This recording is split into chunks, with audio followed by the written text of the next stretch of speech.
السلام علیکم ورحمۃ اللہ وبرکاتہ۔ الحمد للہ وحدہ والصلاۃ والسلام علی من لا نبی بعدہ۔ تمام قسم کی حمد و ثنا اللہ رب العزت کے لیے، اور درود و سلام ہو نبی صلی اللہ علیہ وسلم کی ذات پر، سلامتی رحمتیں اور برکتیں ہوں آپ کے ازواج پر، آپ کے اصحاب پر اور آپ کی آل اولاد پر۔ جیسا کہ ہمارا سورہ بقرہ کی تفسیر کا سلسلہ چل رہا ہے، آج اس میں ہماری آیت نمبر 197 ہے۔ اعوذ باللہ من الشیطان الرجیم۔ الحج اشہر معلومات۔ الحج حج، اشہر شہر کی جمع ہے، شہر کہتے ہیں مہینے کو، اور اشہر اس کی جمع آگی۔ معلومات یعنی جس کا علم ہو، جس کا پتہ ہو، تو حج کے مہینے معلوم ہیں۔ اب یہاں پر ایک بات اور سوچنے کی ہے کہ حج کے مہینے جو ہیں وہ کون سے ہوں گے، حالانکہ حج تو ذی الحج میں ہوتا ہے، اس کے علاوہ کسی اور مہینے میں نہیں ہوتا ہے۔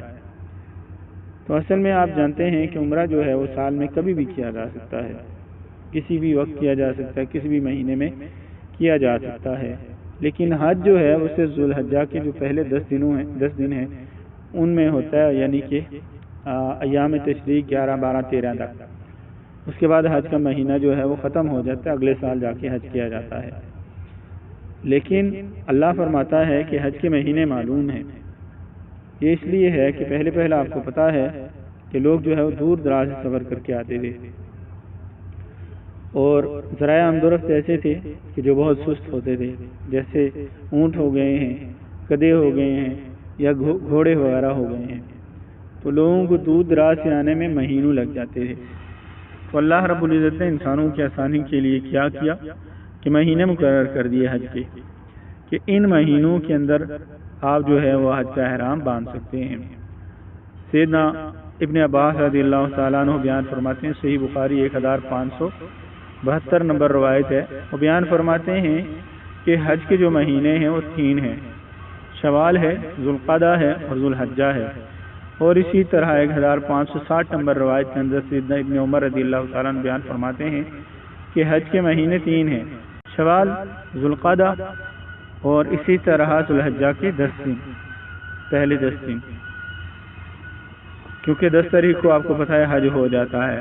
اس کے بعد آپ کو پتہ ہے کہ ایام تشریق ہوتے ہیں، اس میں 2 دن یا 3 دن انسان کو وہاں رکنا پڑتا ہے، لیکن جو حج ہے وہ 9-10 کو ہو جاتا ہے۔ تو پہلے کیا ہوتا تھا کہ لوگ دور دراز سفر کرتے تھے، تو اللہ رب العزت فرما دیا کہ اگر کسی نے دور دراز سفر کرنا ہے تو حج کا جو احرام ہے وہ انہی مہینوں کے اندر باندھے، یعنی ان سے پہلے نہ باندھے، کیونکہ اس کے لیے انسان کے لیے پھر مزید مشکلات ہو جائیں گی کہ جب انسان نے حج کا احرام باندھ لیا تو اب اس کو اتار نہیں سکتا ہے، اس کی پابندیاں اس وقت تک نہیں ختم ہوں گی جب تک وہ حج نہیں کر لیتا ہے۔ اور ہمارے ہاں یہ بھی ایک بات سمجھی جاتی ہے کہ حج کا احرام اتارنے کا مطلب یہ ہو گیا کہ آپ نے اتار دیا تو آپ کا احرام ختم ہو گیا، ایسی بات نہیں ہے، کیونکہ اگر آپ پر غسل فرض ہو گیا تو آپ نے غسل کرنا ہے، اور ویسے بھی آپ غسل کرنا چاہتے ہیں، نہانا چاہتے ہیں، تو آپ اس کو نکال سکتے ہیں، دوسرا احرام باندھ سکتے ہیں۔ احرام اتارنے کا مطلب یہ ہوتا ہے کہ آپ احرام کی پابندیوں سے آزاد نہیں ہوتے، یعنی سلا ہوا کپڑا نہیں پہننا ہے، اسی طرح بال ناخن وغیرہ نہیں کاٹنے ہیں، بیویوں سے جمع نہیں کرنا ہے، وہ تمام پابندیاں جو احرام کی حالت میں ہوتی ہیں وہ انسان کے اوپر لاگو ہوتی ہیں جب تک کہ انسان حج یا عمرہ نہیں کر لیتا ہے۔ اور اگر انسان کو ضرورت پڑتی ہے، اس کو غسل فرض ہو گیا تو اس نے غسل کرنا ہے، اس کو احرام کو اتارنا پڑے گا۔ اور اسی طرح اگر اس کا احرام پھٹ گیا ہے یا احرام گندا ہو گیا، اس نے بدلنا ہے یا اس کو دھونا ہے، تو تب بھی وہ ان کو اتار کر دھو سکتا ہے۔ احرام کو اتارنا مطلب دوسرا ہے کہ احرام اتار کر آپ کپڑے پہن لیں، خوشبو استعمال کر لیں، اس طرح احرام کا اتارنا منع ہے۔ تو تب تک کیا ہے، پھر آپ کو احرام میں ہی رہنا ہوگا، اس کی پابندیوں کو لازم اختیار کرنا ہوگا۔ تو یہ 3 مہینے ہیں کہ جن کے اندر احرام باندھا جا سکتا ہے، شوال، ذوالقعدہ اور ذوالحجہ کے پہلے 10 دن۔ آگے اللہ فرماتا ہے فمن فرض فیہن الحج، اب جس نے اپنے اوپر حج کو فرض کر لیا۔ اب فرض کیسے ہو گیا کہ جب اس نے احرام باندھ دیا، جب اس نے احرام باندھ دیا، نیت کر لی تو اس کے اوپر لازم ہو گیا، اب اس کو وہ کرنا ہوگا۔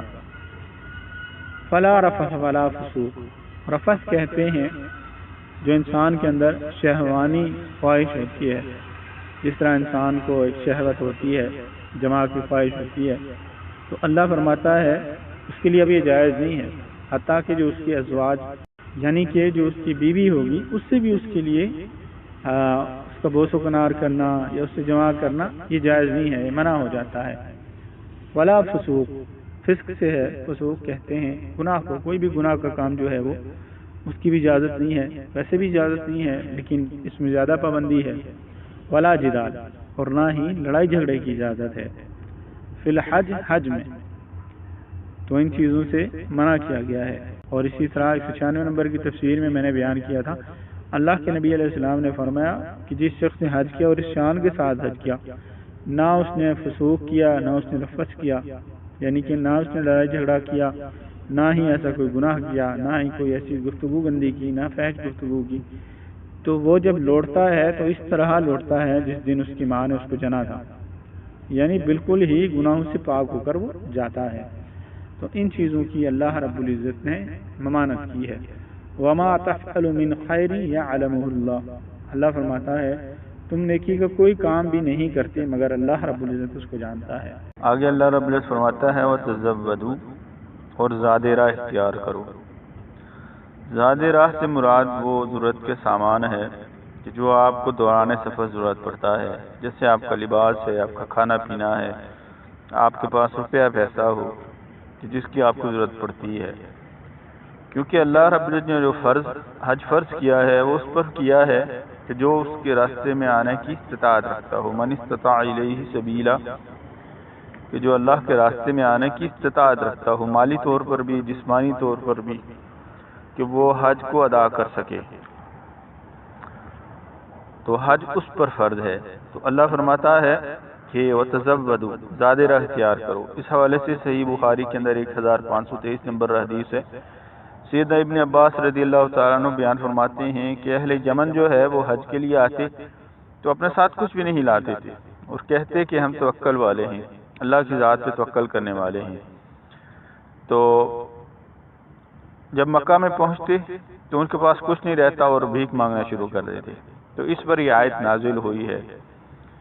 تو توکل یہ نہیں ہے کہ آپ بالکل ہی کچھ نہ لو اور نکل آؤ، بلکہ اللہ رب فرماتا ہے کہ زاد راہ اختیار کرو، سامان ضرورت جو ہے وہ آپ کو لینا چاہیے۔ توکل تو یہ ہے کہ اللہ کے نبی علیہ السلام سے کسی نے پوچھا ہم اونٹ کو چھوڑ دیتے ہیں تو اللہ پر توکل کیسے کریں، یعنی اس کو چرنے کے لیے جب چھوڑتے ہیں تو اللہ کے نبی علیہ السلام نے فرمایا اس کو گھٹنا باندھ کر اللہ پر توکل کرو، یعنی پہلے کچھ حکمت اختیار کرو، اس کے ساتھ جو ہے اللہ پر توکل کرو، اپنی طرف سے کچھ نہ کرنا تو یہ انسان کی سستی اور کاہلی کی نشانی ہو سکتی ہے۔ وہ یہ سوچے گا اتنا وزن کون اٹھائے گا، ساتھ کون لے کر جائے گا، چلو گزارا کر لیں گے، لیکن جب مشکل پڑتی ہے تو پھر وہ بیکاری کی طرح مانگنا شروع کر دیتا ہے۔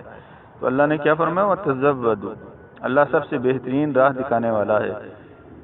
تو اللہ فرماتا ہے وتزودوا، آگے کیا فرمایا فإن خیر الزاد تقوی، اور بہترین زاد راہ کیا ہے، تقوی ہے، یعنی کہ اپنے ساتھ سامان ضرورت لینے کے ساتھ ساتھ انسان کے اندر تقوی بھی ہو، انسان ان تمام امور سے بچتا رہے کہ جو اس کے عمل کو ضائع کر سکتے ہیں۔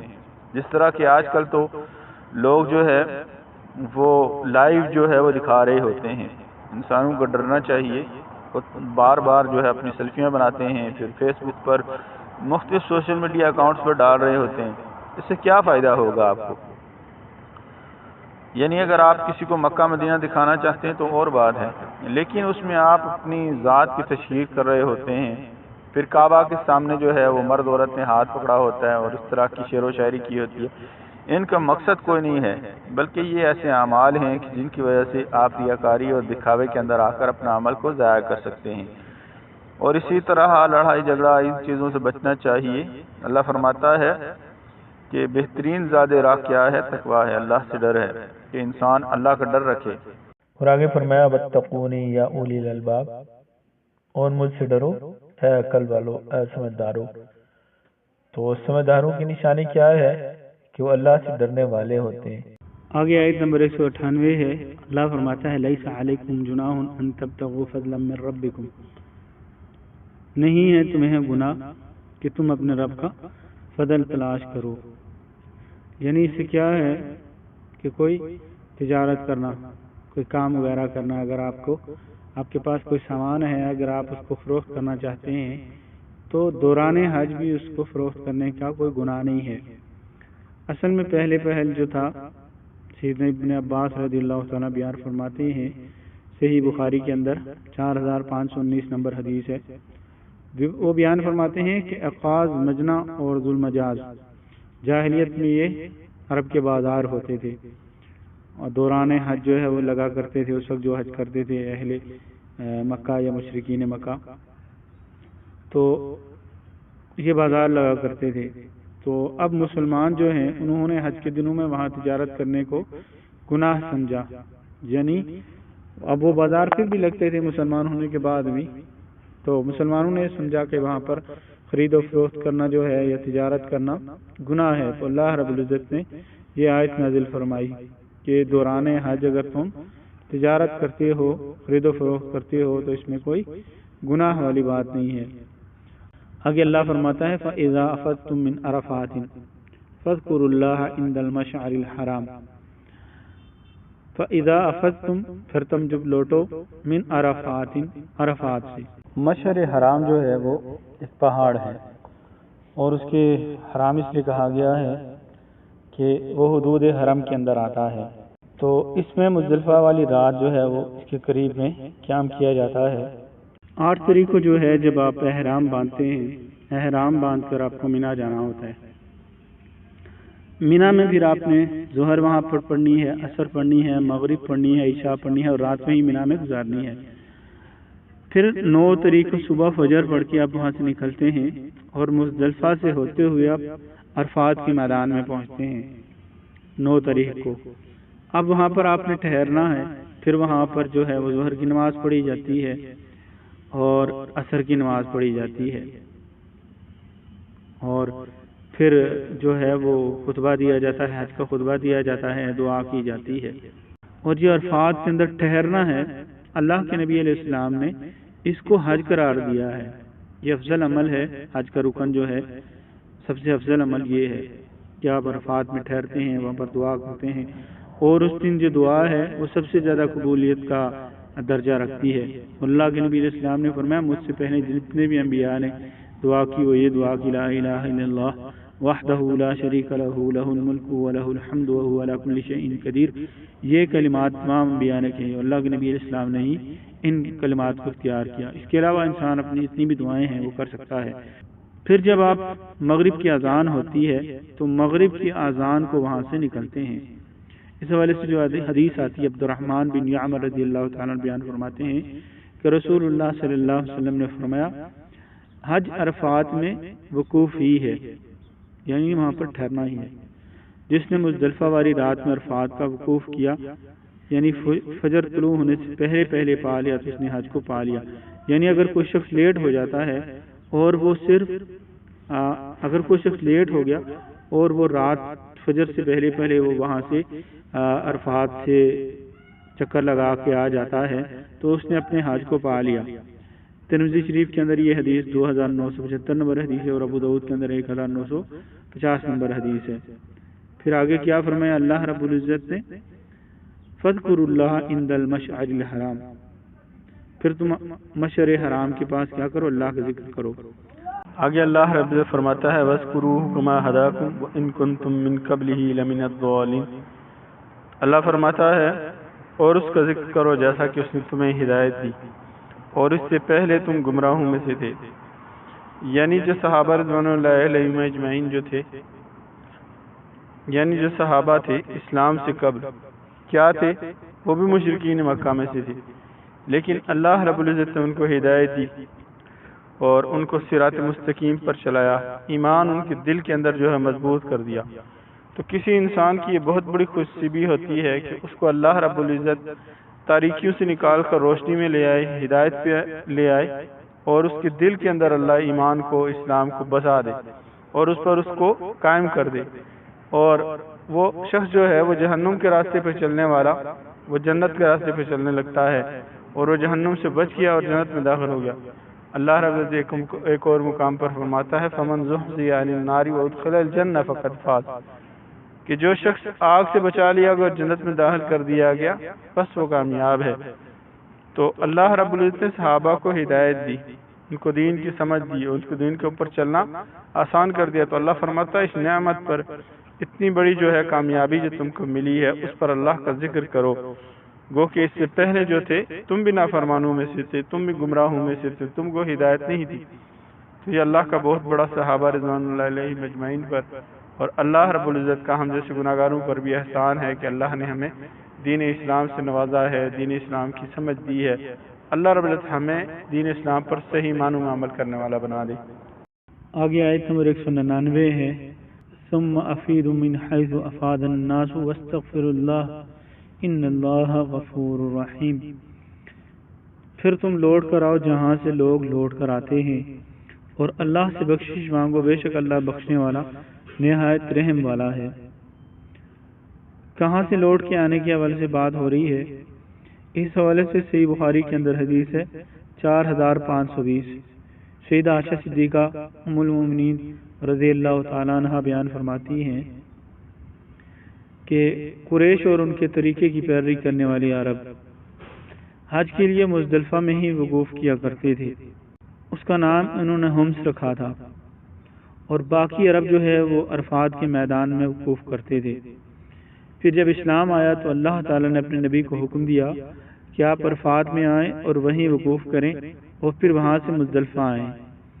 تو اس حوالے سے یہ آیت نازل ہوئی ہے، یعنی جو مشرکین مکہ تھے وہ یہ دکھاتے تھے، جو قریشی تھے یعنی قریشی جو تھے وہ یہ دکھاتے تھے کہ ہم سیدنا ابراہیم علیہ السلام کی آل میں سے ہیں اور ہم زیادہ رتبے والے ہیں، اس لیے ہم حدود حرم سے باہر نہیں جاتے ہیں، کیونکہ عرفات جو ہے وہ حدود حرم سے باہر ہے۔ تو وہ پھر مزدلفہ میں ہی قیام کرتے تھے اور وہیں پر ان کا آخری مقام ہوتا تھا، اور باقی جو عام لوگ ہوتے تھے وہ عرفات تک جاتے تھے۔ لیکن اسلام نے آ کر اس چیز سے روک دیا، اللہ کے نبی علیہ السلام کو حکم ہوا کہ آپ صلی اللہ علیہ وسلم بھی عرفات کے میدان تک جائیں۔ اس حوالے سے دوسری جو حدیث ہے صحیح بخاری کے اندر 1664 نمبر حدیث ہے، مسند احمد اور دیگر کتابوں کے اندر بھی آئی ہے۔ سیدنا جبیر بن مطعم رضی اللہ تعالیٰ عنہ بیان فرماتے ہیں کہ میرا اونٹ کھو گیا عرفات کے میدان میں، اور پھر میں اس کو تلاش کرنے گیا، یہ دن عرفات کا تھا، بس میں نے دیکھا کہ نبی علیہ السلام عرفات کے میدان میں کھڑے ہیں، تو میری زبان سے نکلا اللہ کی قسم یہ تو قریش ہیں، پھر یہ یہاں کیوں ہیں؟ یعنی حمص، اپنے آپ کو حمص کہلانے والے یہ یہاں پر کیوں ہیں؟ یعنی ان کو وہ پہلی والی بات ان کے ذہن میں آ گئی کہ قریشی جو تھے وہ یہاں پر نہیں آتے تھے۔ تو اللہ رب العزت نے نبی علیہ السلام کو کیا فرمایا کہ آپ بھی ان لوگوں کی طرح، ان لوگوں کی طرح وہاں تک جائیں جہاں پر دیگر لوگ جاتے ہیں۔ سب کے لیے ضروری ہو گیا، اللہ کے نبی علیہ السلام کے ساتھ سب کے لیے ضروری ہو گیا کہ میدان عرفات میں جانا ہے۔ اور آگے کیا فرمایا اللہ نے، وَاسْتَغْفِرُ اللَّهَ، اور اللہ سے بخشش طلب کریں، ان اللہ غفور الرحیم، بے شک اللہ بخشنے والا اور بہت رحم کرنے والا ہے۔ آگے آیت نمبر 200 ہے، اللہ فرماتا ہے فَإِذَا قَضَيْتُمْ مَنَاسِكَكُمْ فاذكروا اللَّهَ كذكركم آباءكم أو أشد ذكرا فمن الناس من يقول ربنا آتنا في الدنيا وما له في الآخرة من خلاق۔ پھر جب حج کے ارکان ادا کر چکو تو اللہ کو یاد کرو جیسے تم اپنے باپ دادا کو یاد کیا کرتے تھے، یا اس سے بھی بڑھ کر یاد کرنا۔ اب یہاں پر اللہ فرماتا ہے جب تمہارا حج مکمل ہو جائے، یعنی یہ اعمال جو میں نے بیان کیے ہیں حج کے حوالے سے یہ آپ کر چکو، تو پھر اس کے بعد اللہ کا کثرت سے ذکر کرو، اللہ کا ذکر کرو، اللہ کا شکر ادا کرو کہ اللہ رب العزت نے آپ کو اتنا بڑا عمل کرنے کی توفیق عطا فرمائی ہے۔ بے شمار ایسے لوگ ہیں جن کی دنیا کے اندر یہ حسرت ہی رہی ہے کہ کبھی وہ کعبہ کو ایک بار دیکھ بھی سکیں، یا وہاں پر جا کر اس کو چھو سکیں، وہاں پر نماز پڑھ سکیں، حج کر سکیں۔ تو یہ اللہ کا بہت بڑا انسان کے اوپر فضل ہوتا ہے کہ جو انسان حج کرتا ہے، یہ اللہ کی اس کے اوپر بہت زیادہ فضل ہوتا ہے کہ اللہ اس کو اس کا موقع دیتا ہے۔ اللہ فرماتا ہے جب تم حج کر چکو تو پھر اللہ کا ذکر کثرت سے کرو، اللہ کی تعریف بیان کرو، اس کا شکر ادا کرو، اور آگے فرمایا فَاذْكُرُوا اللَّهَ كَذِكْرِكُمْ آبَاءَكُمْ، اس طرح ذکر کرو جس طرح تم اپنے آباء و اجداد کا ذکر کرتے تھے یا اس سے بھی زیادہ۔ پہلے پہل یوں ہوتا تھا کہ جب مشرکین مکہ جو تھے جب وہاں پر حج کرتے تھے تو اس موقع پر جب حج کرنے کے بعد وہ اپنے آبا و اجداد کو یاد کرتے تھے. کوئی کہتا تھا میرا باپ جو تھا وہ بہت زیادہ مال و دولت والا تھا, خرچ کرتا تھا, بہادر تھا, یا اس طرح کی ان کی جو خوبیاں ہوتی تھی وہ ان موقعوں پر وہ بیان کیا کرتے تھے. تو اللہ نے فرمایا ان چیزوں کو چھوڑو, بلکہ جو اصل مقصد ہے اس مقصد کو پورا کرو. تم اللہ کی عبادت کے لیے آئے ہو تو یہاں اللہ کا ذکر کرو, اللہ کی تعریف کرو, اللہ کی بڑائی بیان کرو, اور ان سے بھی زیادہ کرو جس طرح تم پہلے کرتے تھے, اس سے بھی زیادہ تم بڑائی بیان کرو. آگے فرمایا فَمِنَ النَّاسِ مَن يَقُولُ رَبَّنَا آتِنَا, پھر بعض تو یہ کہتے ہیں اے ہمارا رب ہمیں دنیا میں دے, یعنی صرف دنیا کے لیے ہی مانگتے ہیں. آج کیا لوگوں کی اکثر عبادات کا مقصد دنیا ہی ہوتا ہے.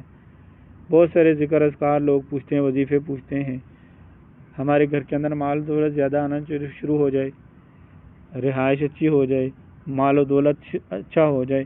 لوگوں کی اکثر اللہ کی عبادت کرنے سے بھی دنیاوی غرضیں ہوتی ہیں, یعنی دنیاوی غرض کے لیے لوگ اللہ کا ذکر کرنا چاہتے ہیں. حالانکہ اللہ کا ذکر تو اس لیے نہیں ہے کہ آپ کو دنیاوی فوائد حاصل ہوں. اللہ کا ذکر تو اس لیے ہے کہ اللہ آپ سے راضی ہو, اللہ آپ کی آخرت کو سنوار دے.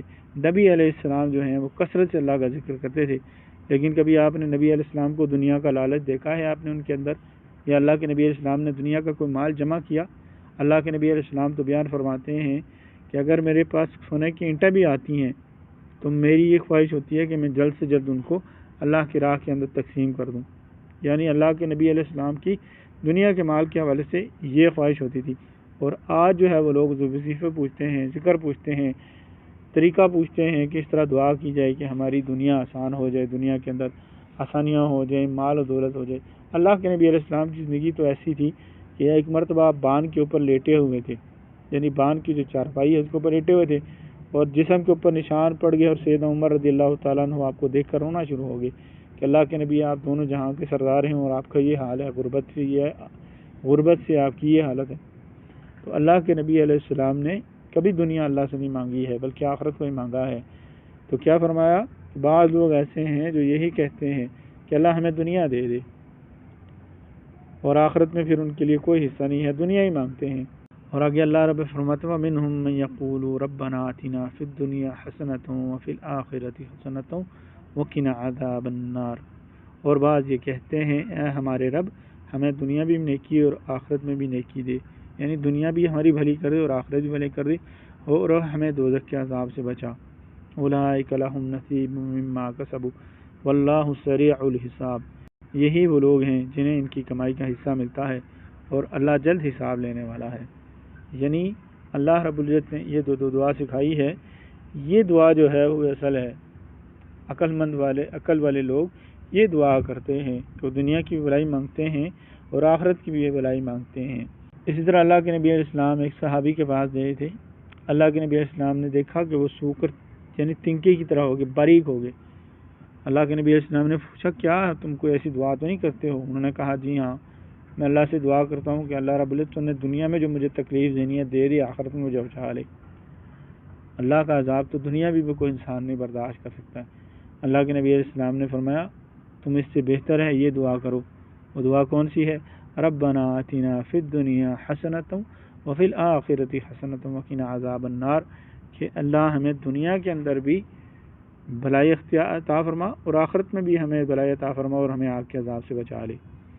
تو انسان کو دنیا و آخرت دونوں کے حوالے سے اللہ رب العزت سے بھلائی میں مانگنی چاہیے. اور اسی طرح اللہ کے نبی علیہ السلام یہ دعا جو ہے رکن یمانی اور حج و عمرہ کے درمیان میں پڑھا کرتے تھے, اور انسان کو اس دعا کو کثرت سے پڑھنا چاہیے تاکہ انسان کی دنیا بھی آسان ہو اور آخرت بھی آسان ہو.